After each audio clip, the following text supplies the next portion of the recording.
welcome to our podcast where we combine the uncombinable: literature, philosophy, and business. Так, вітаю ще раз усіх на цьому такому специфічному просторі, де ми намагаємося підсвітити цікаві моменти навіть в неочікуваних місцях. Наприклад, в художній літературі знайти для себе деякі відповіді для бізнесу або для самореалізації. So last time we covered quite a few topics. We started discussing the first book in our podcast, our favorite, The Hobbit, and we discussed a few topics, which maybe I can mention. One of those was exactly what you just said, the power, the magic, if you want, of books, of fiction. And we did discuss that the difference between using business books and fiction books for business. And I just want to say that I'm not inherently against business books. I've read quite a fair share of those myself, and I'm still reading, and sometimes they can be quite useful, insightful. Some of them come as someone's experience in business, or some interesting models, or maybe some scientific discoveries. But the difference that you and I discussed between those business books, nonfiction books, and fiction books are in that practical power that they have on people. And from my personal experience and from your experience working with teams and businesses and business owners and owners of processes, etc., it seems that fiction has a deeper influence on people when they take it as a practical tool. It really, I don't know if it is that what psychologists and say, that this power of story, the hero's journey that we all so love so much, that we experience it while reading it. Maybe that's that, or maybe there is something else there deeper than that.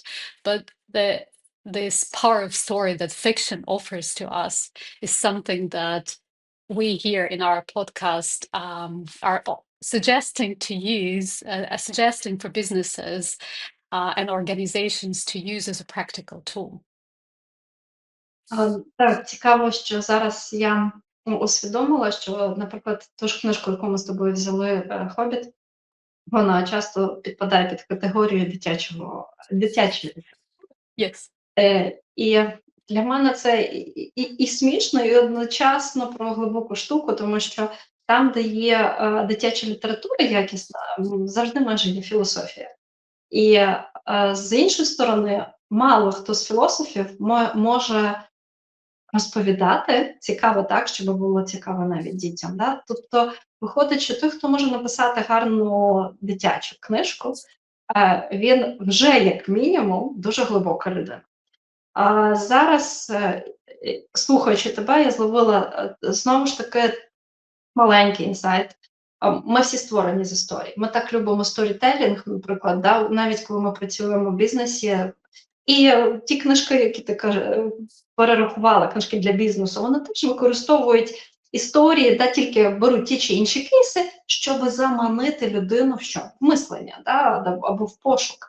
І виходить, що ми звикли до такого наративу, що через історію ми навчаємось. Через історію легко донести якесь повідомлення, навіть складне, можна донести якусь, я не знаю, наукову теорію легше і так далі.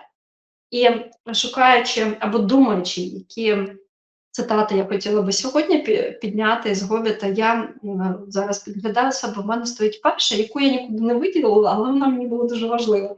І там є мікродіалог, тому буде доречно тут його зараз привести, коли Торін спитав у Гандальфа, чому ти пішов. І Гандальф сказав, щоб дізнатись, що попереду. На наступне запитання Торіна, а нащо ти повернувся? Щоб подивитися, що позаду. І до чого це я? Виходить, що коли ми починаємо історію або любимо слухати історії, ми якраз бачимо, нам цікаво, а що попереду, і нам цікаво потім, коли історія закінчилась, з цієї точки подивитись, про що це все було. І я би закинула одне із таких запитань зараз, тобто ми взагалі-то, можна так сказати, сторітелінгові істоти. Ми так пізнаємо, ми так навчаємось, нам це цікаво. Але чомусь, коли ми стаємо підприємцями, просто серйозними людьми, будуємо кар'єру, ми чіпляємося за ідею, що все має бути успішно і ефективно. І забуваємо про суть того, що те, що ми обрали, це не що інше, як знову ж таки шлях і складання своєї історії. І якщо там буде все стерильно і успішно на кожному кроці, то сама історія як оповідь, яка цікава, щоб ще її потім подивитися, про що це все було, вона зникає. І із-за цього в мене виникає таке запитання і, не знаю, натхнення, можливо, на сьогоднішню розмову, що ми самі собі суперечимо. Ми хочемо отримати досвід. Ми хочемо, щоб цей досвід був цікавий, наповнений, щоб з нього вийшла класна історія, щоб було що розповісти самому собі, щоб рефлексувати щось. Але при цьому ми намагаємося створювати такі середовища і приймати таке рішення, щоб аби нічого не сталося, аби нічого неочікуваного зі мною, з моєю командою не трапилось. І тут, мені здається, і є ось ця така дивна пастка, в яку Mm. Like an inner conflict of what we really want and what we do. Мгм. And just, I was reading, I was watching actually an interview done by Tolkien, as I found out. Actually, all my life I was calling him Tolkien, and apparently he is Tolkien. Old interview where a journalist or whoever, I don't know, was behind the screen, was asking questions. And what the first thing he said: "You are a serious man. You're a professor, philosopher, whatnot, and you're spending all your time with writing children's books. Don't you feel ashamed?" I was, and and he was laughing. He actually, Tolkien himself, laughed when he heard that question. And I actually, for the fact I know that his colleagues in the time when he was doing it, the from university, and that intellectual environment, they were very skeptical of what he was Мгм. doing, because writing children's book when you're such a serious man is really not a serious business whatsoever.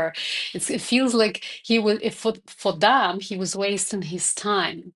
And yet we're here in the year 2025, and we're still discussing The Hobbit and The Lord of the Rings. And not only us, in general, people still read those books, watch movies, etc. And I'm not sure we know his colleagues by name. We know what sort of things they wrote and what sort of things they were doing in their lifetime. That power of a story has something really special behind it. Виходить, що да, ми вже пішли в цю задану траєкторію, можливо, хоча знову ж таки я не думала, що піде так розмова, але дійсно ти підкреслила про ось цей внутрішній конфлікт, який ми самі створюємо, і відбиваємо все це якимось expectation, да, очікуваннями. Але при цьому е, є таке у мене зараз відчуття, що я бачу, я думаю, що тут психологи скоріше підкреслили би, але я бачу це в чисто практичній штуці, що люди, підприємці, дуже виснажуються саме тоді, коли нічого ти не робиш, або нічого не відбувається, або ти робиш одне і те ж щодня. І насправді це виснажування і вигорання сильніше, ніж коли ти робиш багато дій, які ні до чого не призводять. Це особисто моє такий суб'єктивний погляд. Звичайно, зараз я маю частіше досвід з бізнесами, у яких все змінюється, тим паче там в Україні в міжнародному контексті щодо України, тобто правила гри можуть мінятися чисто геополітично багато разів. Але приходить до думки, чому взагалі "Гобіт" почався з тої, мікросцени, з якої він почався. Гандальф, прийшов до Більбо, і Більбо сказав: "Дай мені ще хвилину", ну, після там певної розмови, нарешті вона там стається, і "Дай мені ще хвилиночку". І Гандальф відповів: "Та ти і так вже задовго сидиш в цій хвилинці, в цьому спокої, ти вже встиг пересидіти все". І от момент того, що, мабуть, мені би хотілося, щоб ми сьогодні підняли, оце справу до цієї, да, journey, до цієї мандрівки, справу до того, що на все можна дивитися з цієї призми. Елементарно, нещодавно ми там з одною людиною розбирали, чому в команду потрапила та чи інша людина, чому при підборі, особливо такої важливої команди, де всі мають грати право однаково вісні ролі, при цьому різний функціонал або різні якості оцих ролей. І тут начебто потрапляє людина, яка не вписується сюди, і проблемна людина, з якою треба прощатись. І незалежно від того, потрібно прощатись чи не потрібно, тобто рішення це один контекст. Друге, я запропонувала, давай ми подивимося, чому взагалі ця людина. На який запит всередині вас, вашої команди, ця людина прийшла? Вам не вистачало встряски. Вам не вистачало встряски. І прийшла ця людина, яка, можливо, нажала занадто багато точок, щоб все підняти. Але це була ця задача. І відповідно, навіть якщо ти попрощаєшся з цією людиною, зрозумієш, що далі ви не можете йти разом, ти сама собі відповідаєш на запитання: добре, а чому в моїй мандрівці трапилась ця людина? Ага, це для цього. Ок, значить, мандрівка відбувається, я її бачу, я йду в цій мандрівці. Тобто не мене щось несе, а це був мій потаємний запит зробити якесь розбурхування старої заскорузлої, можливо, команди, яка не має імпульсу для нових задач, як їх створювати. От вривається людина і створює цей суцільний імпульс, де команда як ніби перезапускається, перезачинається, тобто все змінюється.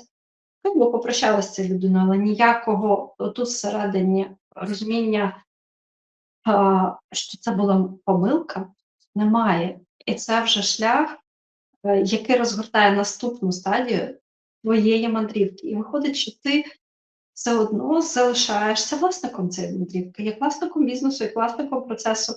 Тобто ти замовив цю музику, вийшов новий компонент, але музика залишається твоєю. Мені здається, що цей контекст нам потрібно побачити, що успіх це не коли є лише гарний результат, коли ти в процесі не втрачаєш відчуття, що ти є носієм цих процесів, ти розумієш, до чого, ти залишаєш собі себе. Ось якось так зараз я повертаю цю історію. That it brings the wider perspective on the situation, on people, on your team, on your business, on your processes, but also it brings a wider perspective on yourself. And of Виходить, course, це завжди про тебе. Виходить, що це завжди про тебе.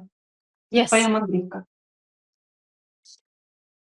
and this is, I think, I mean, it is groundbreaking if you think if you think it like that. It's always your journey.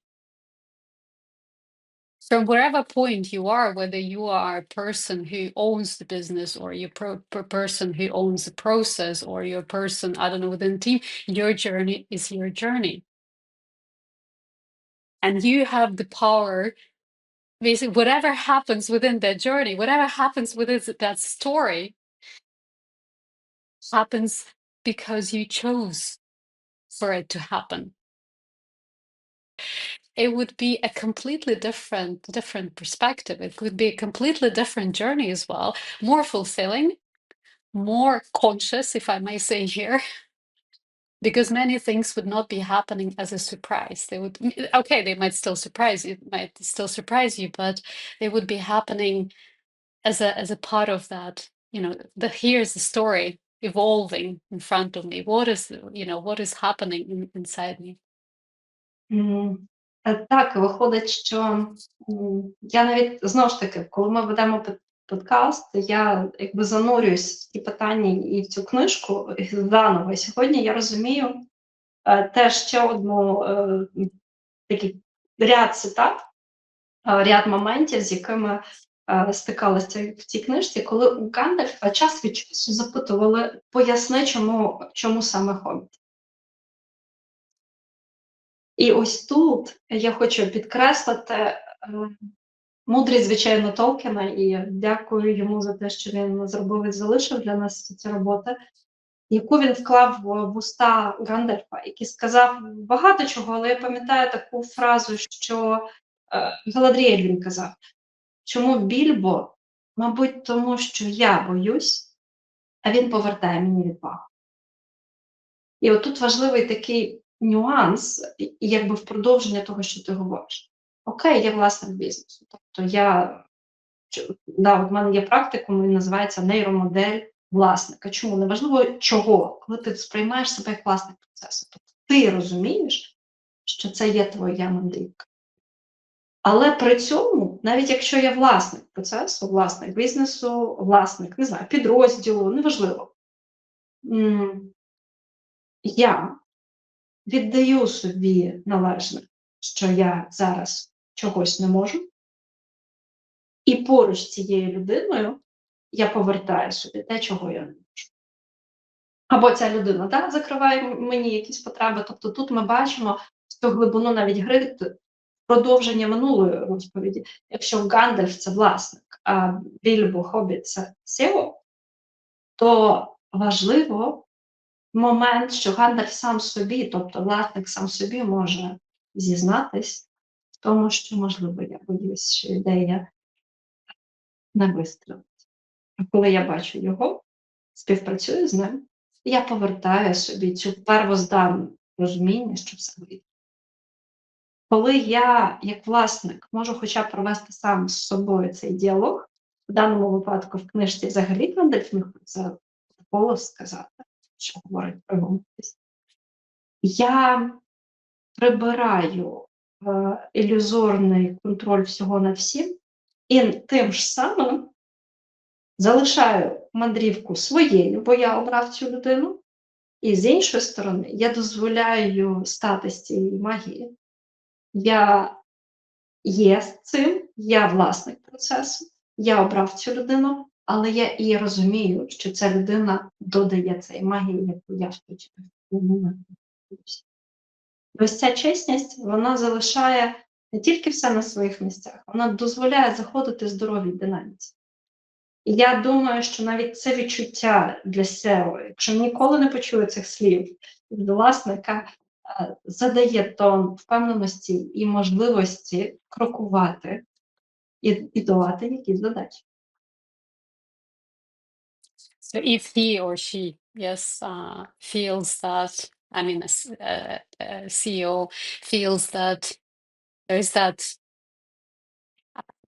okay, maybe partnership, or I don't know what would be the right word to call it, that in certain way partnership happening, that interaction, yes, that where they share certain things, and there is no comparison who is better or bigger, or smarter, or whatever, more skillful in certain things.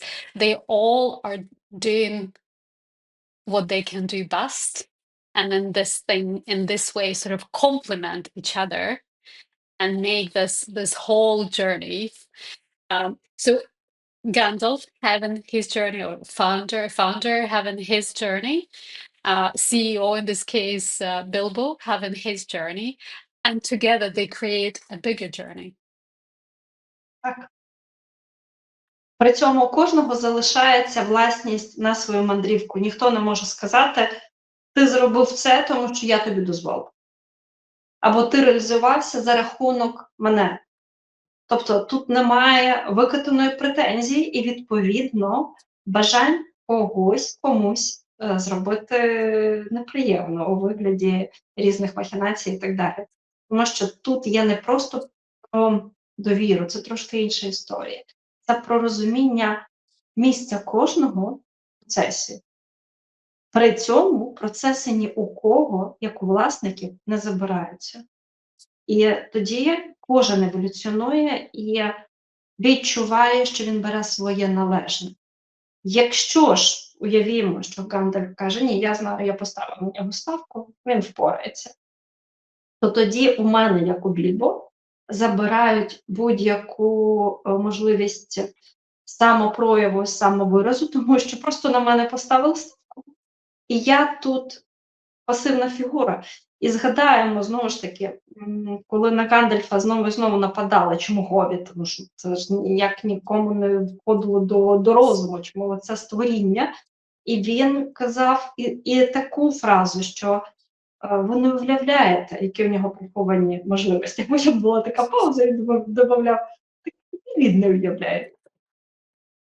Тобто я можу допускати, що там є приховані здібності, але та людина, той носій цих здібностей, цього теж не знає. І як чи спрацює це запитання, і це вже чия, скажімо так, перемога. Це вже перемога Більбо, якщо він відкриє ці потаємні речі. І виходить, що тоді у мене немає бази для того, щоб внутрішньо у мене зростала агресія і претензія, яку я потім захочу чи відсудити, чи забрати якимись іншими шляхами, менш приємними, менш нелегальними, тому що я відчуваю, що тут втрачений баланс. Mhm. I was just wondering because we started talking a little bit about hiring, yes, and how you attract or find the right people to join you on a journey. I mean, by you, a founder, yes, or a business owner. And I think last time we touched this topic a little bit when we were discussing how sort of a bit illogical the choice of Hobbit of Bilbo was, yes, compared to Thorin, who was already there, you know, the leader, this very important dwarf, as Tolkien calls him in the book, and but Gandalf, yes, as the founder or co-founder, I actually wanted to discuss that topic as well.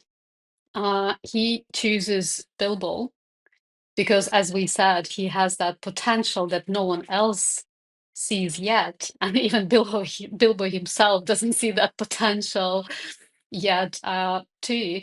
And it was interesting when I was, if you remember this moment in the book where all the dwarves come into Bilbo's house and you know he doesn't understand what's happening, and then Gandalf appears and then he starts understanding that what's happening, and they basically invite him to join them in this adventure. And actually that part of the story very much looks like a, you know, like a job interview, if you want, because I actually even wrote down this part where Bilbo turned on his business-like manner, and he says, so I would like to know about risks and out-of-pocket expenses and time required and remuneration. You know, I was laughing because it was very, you know, business-like meeting where, you know, you're interviewed for a role or a position in a company. But what was interesting, what happened next, and I can't remember who said that, because they said, but what he meant, or was it the Tolkien himself saying, but what he meant, will I come alive out of it? He did ask, this is what he said, but what he really meant, you know, will I survive this adventure? And what I wanted to discuss here is actually even in his words, yes, what we say and what we really mean. And I think it is a huge difference in as a person who has done quite a few recruitment myself, and I've seen people, I've been obviously in that position when I was an applicant for a position, but also Мгм. I've done it as a person who was hiring.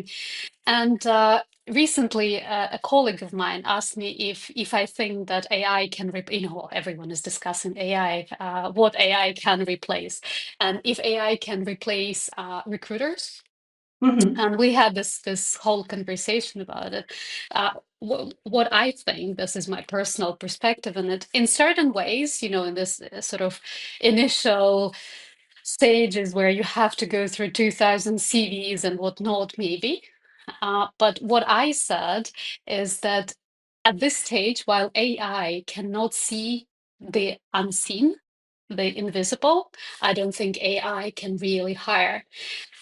I mean, properly hire. In my sense of hiring, can it find sort of the right CV for the position on the surface? Yes, but can it find a real person who we need for that position? No.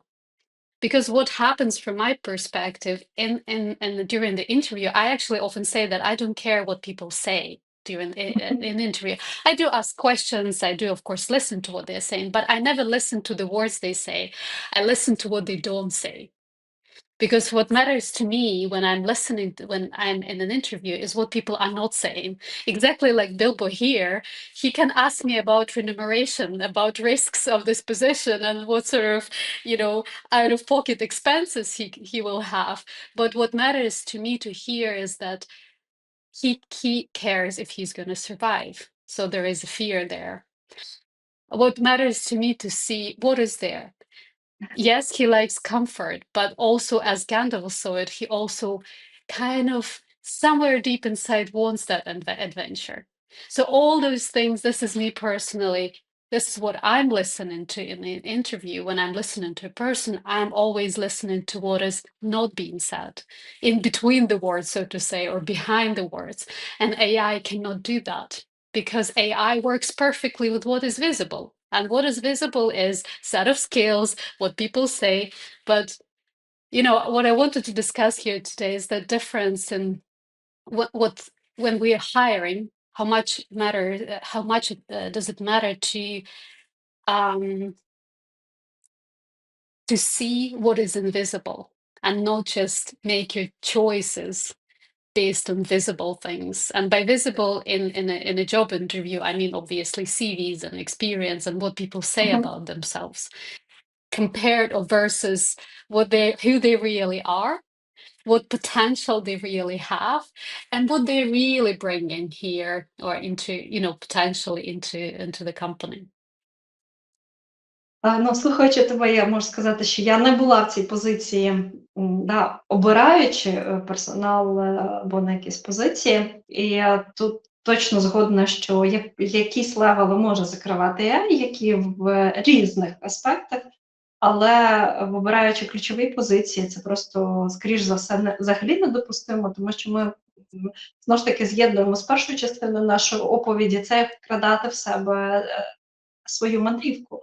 Тому що ці пазли будуть заповнені, ну, грубо кажучи, твої супутники будуть обрані рандомним чином, і це не зовсім вже твоя мандрівка. Хоча це знову ж таки, мабуть, відповідь для кожного, наскільки я хочу реально бути заглибленим в ту ситуацію, з ким я принаймні створюю цей шлях.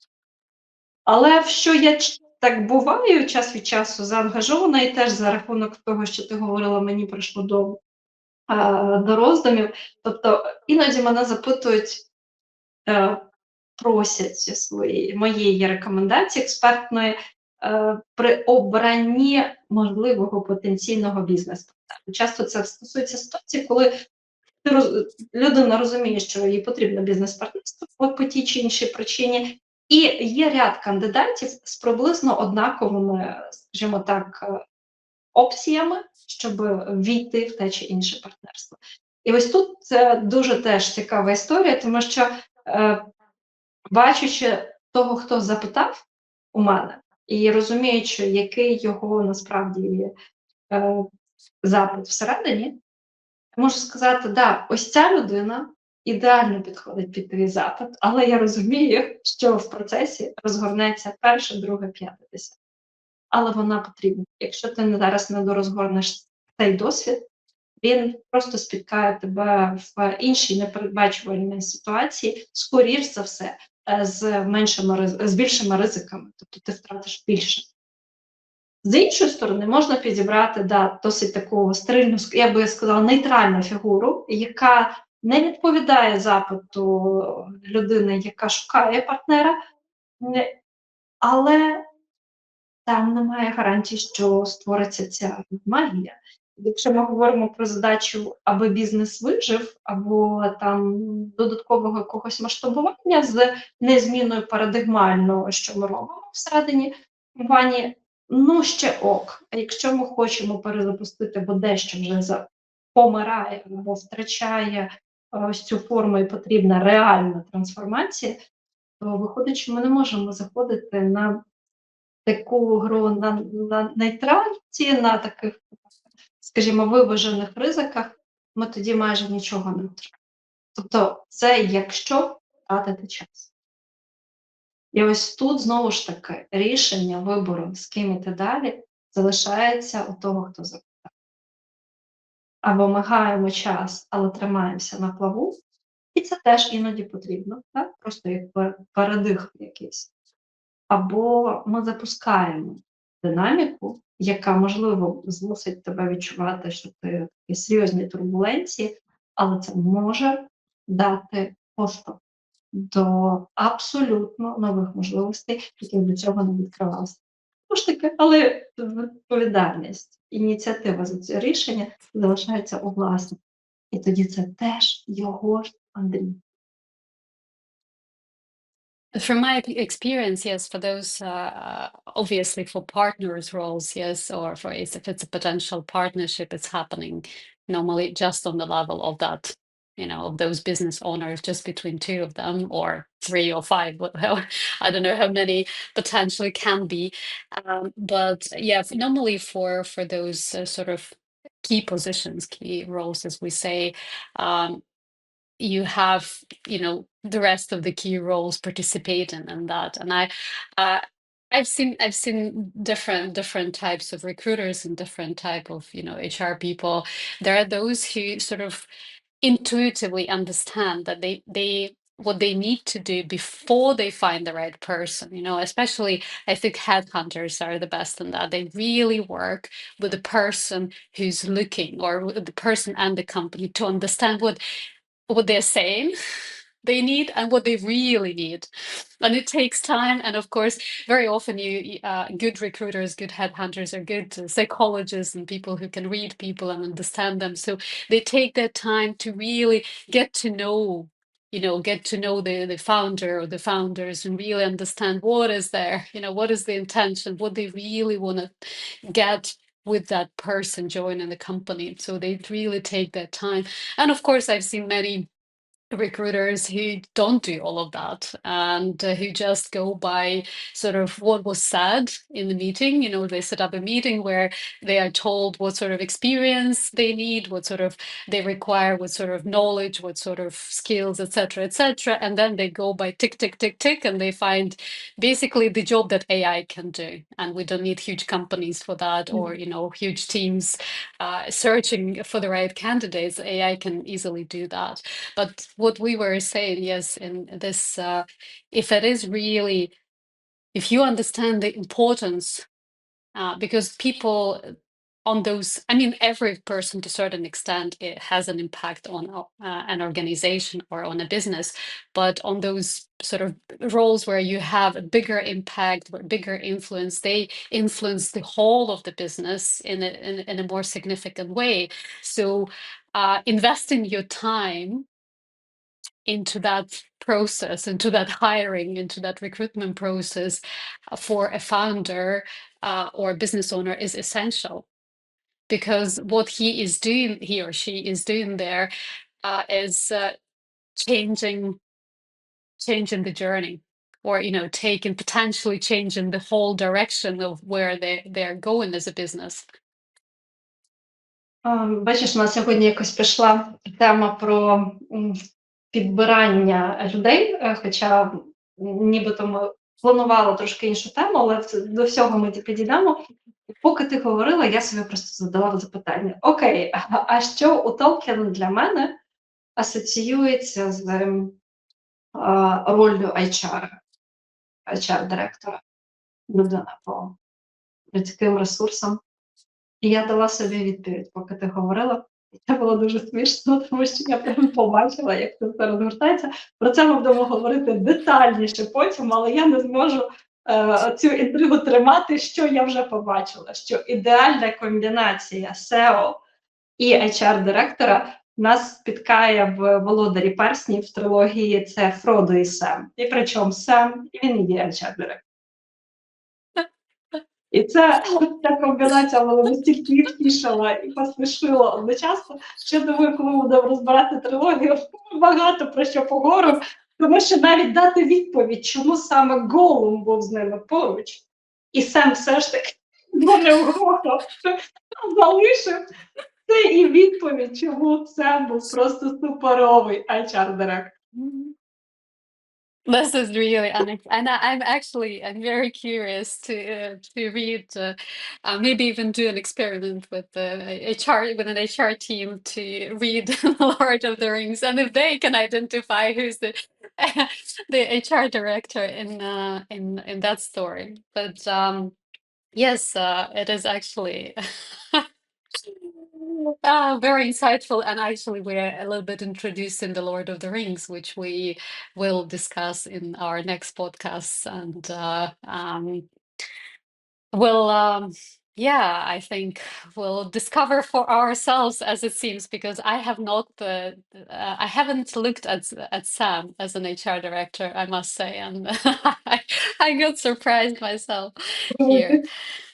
What I wanted maybe to discuss also today, because we kind of touched it from many perspectives last time and also today, is the role of Gandalf as a co-founder. And because we said last time, yes, that to our surprise we discovered that Gandalf is basically the embodiment, if you want, of revolution evolution. That's what he, as a founder of processes, is doing. He is looking at that wider perspective. He is working with the both visible and most of the times invisible, both in sort of environment and in people, or beings in this book.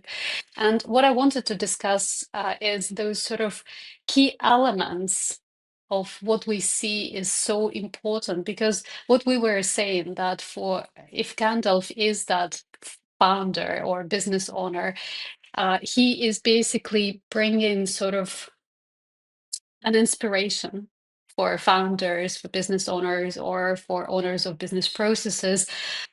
What is expected from them if they really want to be the owners of the journey, if they really want to, be in charge of that journey? What are the key elements we're saying is important? And I think the first one that we said last time was that timeliness, chasnist, in Ukrainian. And I was actually looking for the right equivalent in English of chasnist, because this time, there is this on time, in time, timely. Yes, different sort of ways how to say that. And I was looking at it and I realized that timely is probably the best word, the best equivalent of what we mean here. Because if you're on time, it's more or less like you're punctual. Yes, you're always sort of as planned. But in business, really, most of the times you're not on time. Okay, maybe with the smaller processes, or yes, with like little meetings, you can be on time. But with the business and projects and what you're trying to execute, you're rarely on time. Then there is this in time, and in time is more like when you do something just before something happens.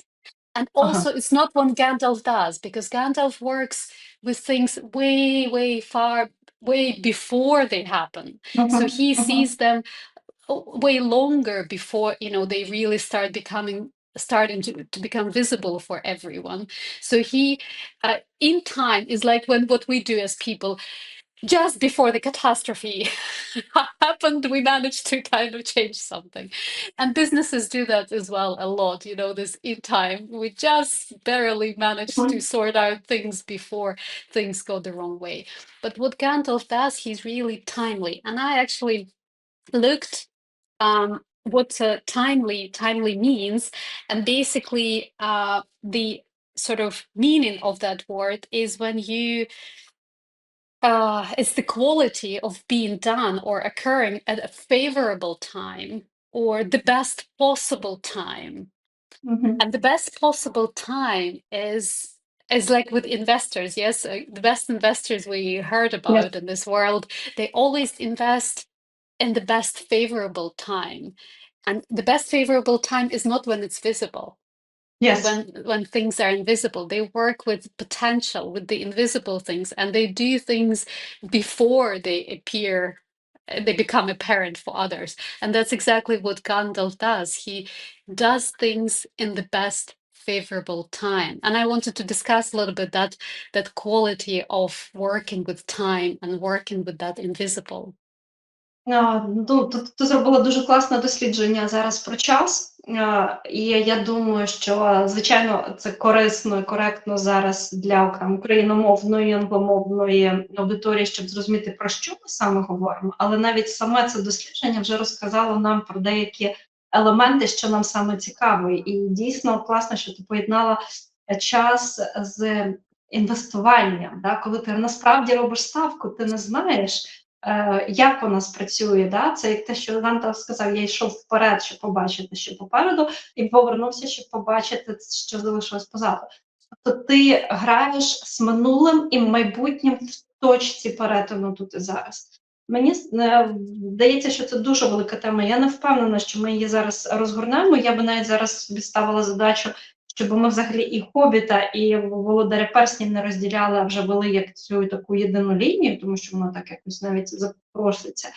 Мене зараз здивувало навіть те, що коли Гандальф, наприклад, знав щось наперед, він фільтрував, де вже можна про це говорити, де це принесе більше шкоди, ніж користі.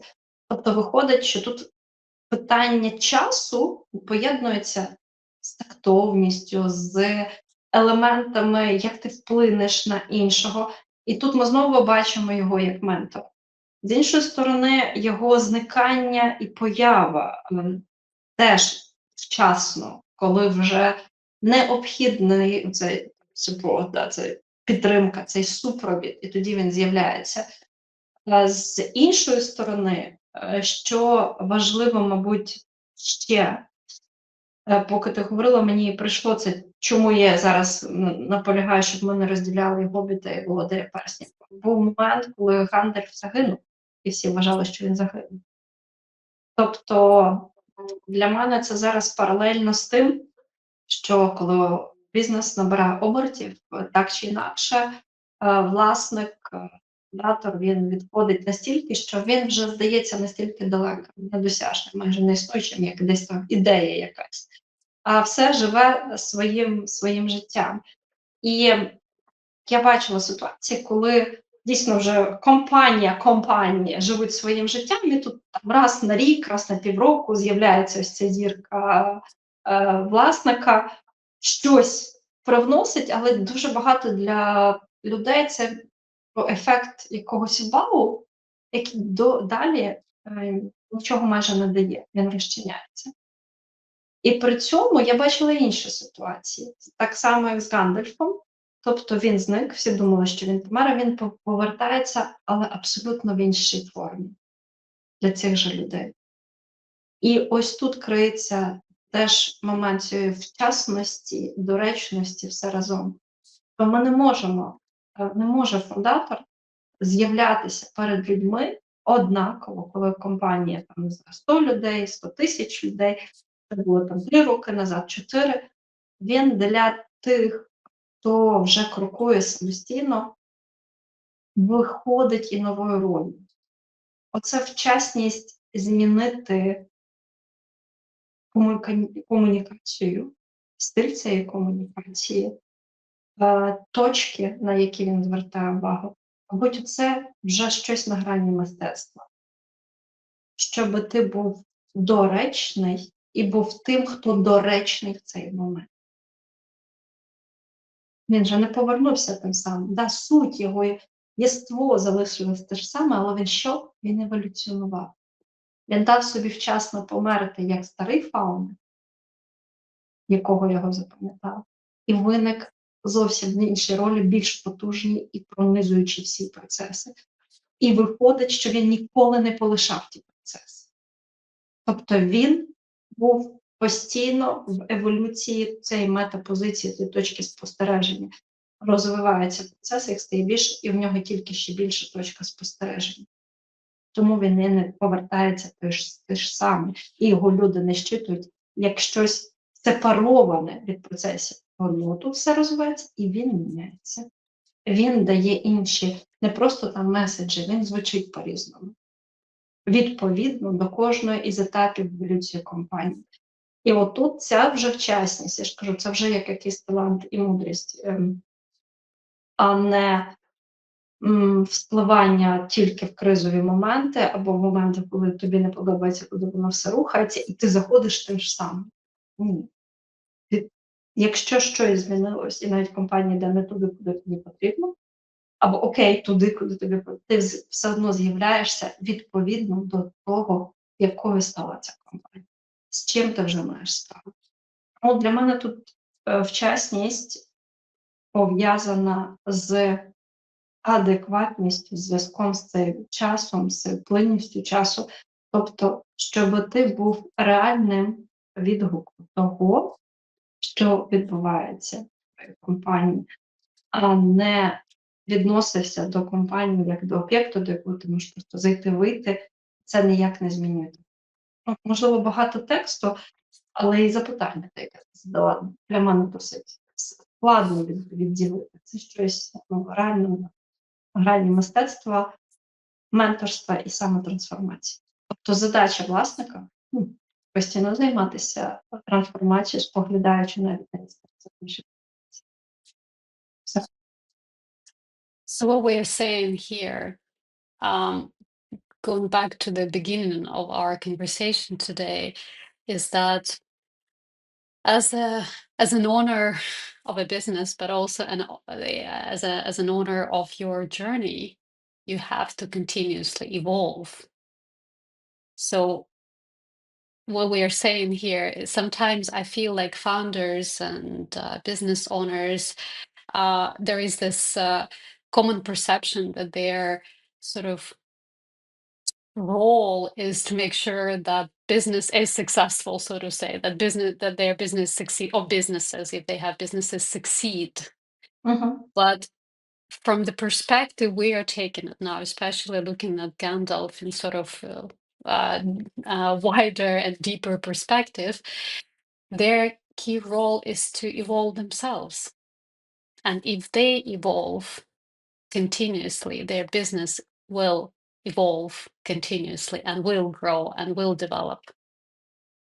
And not the other way, not the other way around. В цьому складність, але й в цьому і бенефіт. Да? Тобто за це він і отримує результативність, да? І статки або статус і так далі.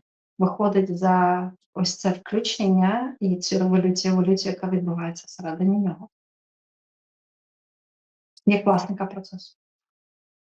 So I was just thinking, remember I sent you this the poem by William Blake last week, and I'll read it because it's very, very short.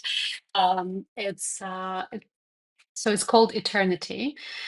He who binds to himself a joy, does the winged life destroy. He who kisses the joy as it flies, lives in eternity's sunrise. And what I want to bring here is more of a question rather than an answer. When I was reading it, my first question was, is William Blake here talking about Masters of Time? is he talking about those founders and business owners we're discussing here today?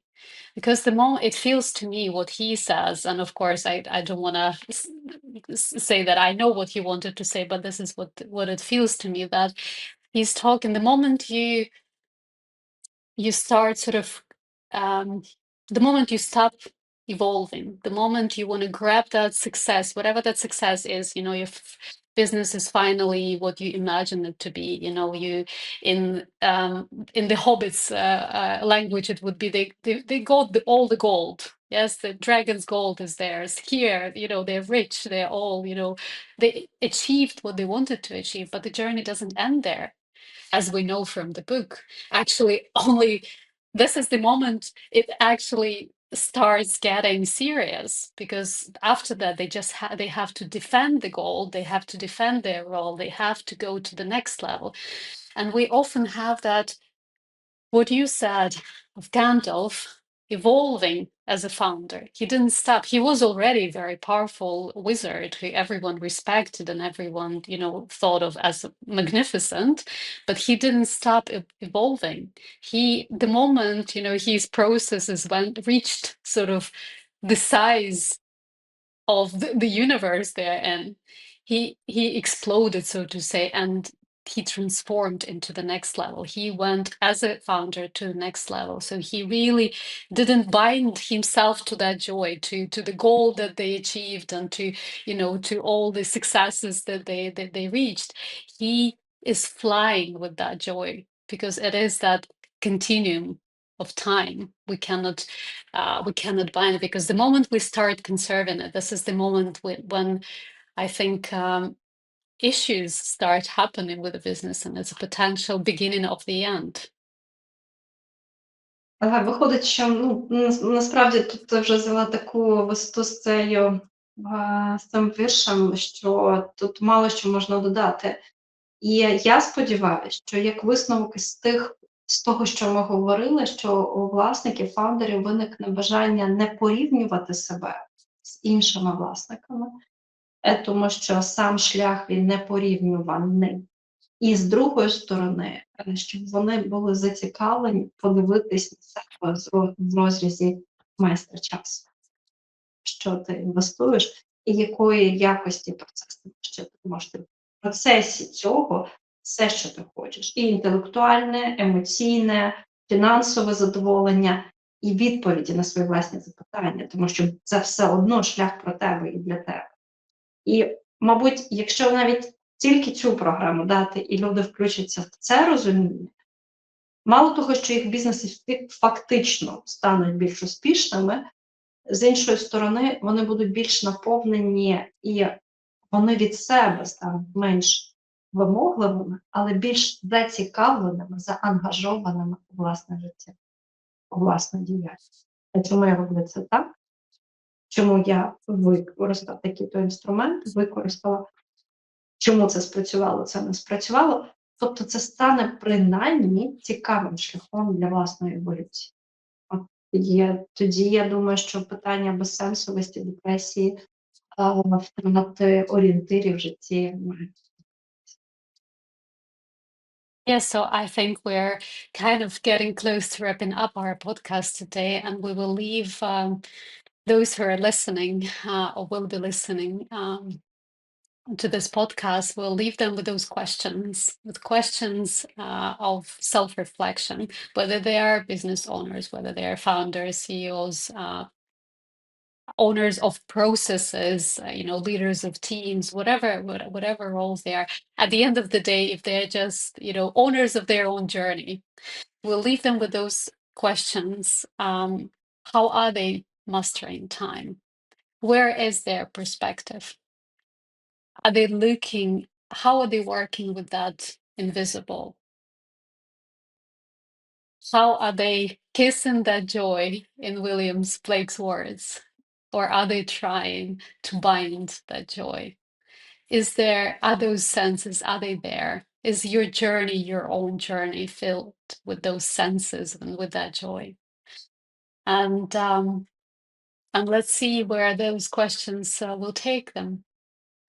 I thank you very much for this podcast, another part of the journey between you and I thank everyone who is listening to us today for sharing this journey with us. Так. Тому що дивіться, ми теж робимо, цю мандрівку і не знаємо, куди воно приведе, і не ставимо перед собою якоїсь кінцевої цілі. Намагаємося вам просто показати, що іноді мандрівки вони йдуть не просто в задоволення, а ті мандрівки, від яких мало чого очікуєш або небагато очікуєш, вони здатні принести насправді багато. І звичайно, що від тих, яких ти багато очікуєш, ти щось отримаєш. Але ми можемо втратити від очікувань навіть снагу і силу іти далі. Тому дякую за сміливість взагалі починати мандрівку. І надаремно, мабуть, ходить, називається шлях туди і назад, тому що без рефлексії втрачається взагалі цінність будь-якої мандрівки. So the journey there and back.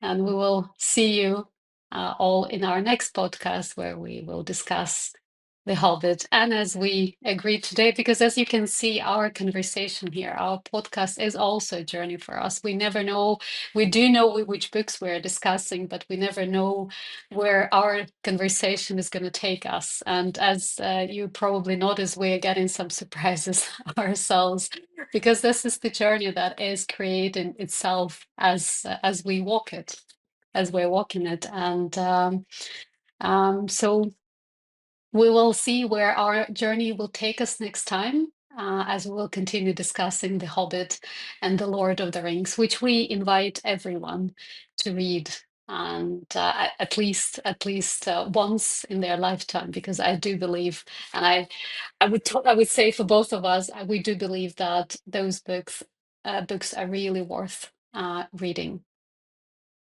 Так, дякую. Нема що додати. Книжка принесе вам ту насолоду, яку ви ще, можливо, не отримали від того, поки слухали нас. І дякую всім за співпрацю думками і за повернення собі своїх мандрів. Дякую, Аня.